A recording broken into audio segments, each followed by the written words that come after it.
Let's talk about the axial zonal anatomy of the prostate. Now this is not for show. This is for go.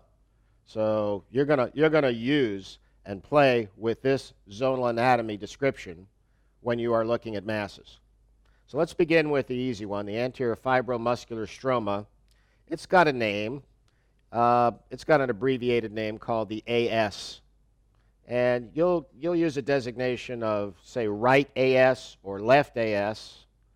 And that's not an official designation, but I like to tell the clinician whether I'm on the right side or left side of the gland. So I'll add that in. But AS is a well-accepted abbreviation. Then you've got this orange area. I think we better go to another color. And I'm going to try something like deep blue here. And we are in the transitional zone, otherwise known as the TZ. So you've got a right TZ and a left TZ, once again. And the TZ has the abbreviation TZA for anterior and TZP for posterior. And it's going to be on both sides. Now we got it on the left side. So go right and left, TZA and TZP. So you can split it right down the middle between the anterior and the posterior. So that's pretty simple. The transitional zone, or TZ, and this yellow area, the central zone, or CZ, make up the central gland.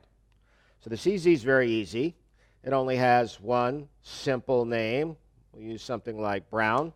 So CZ and CZ, and that's it.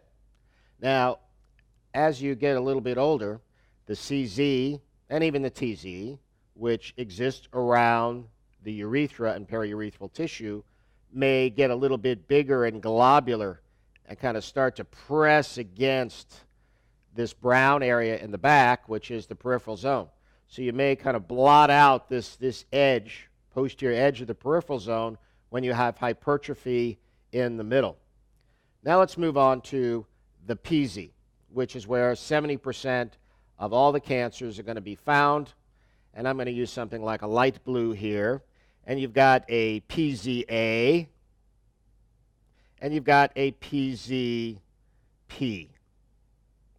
And you're going to have a set of right ones and a set of left ones. Pretty simple.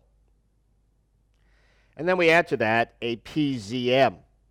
We've got a PZM on the right and a PZM on the left, which kind of stands for mesial. And then again, these can be kind of pressed out of the way, so these may be a little bit smaller and harder to identify. We're going to correlate these zonal areas in other projections, so have no fear. And they're going to look a little different. The amounts of each are going to vary whether you're at the apex or whether you're at the base.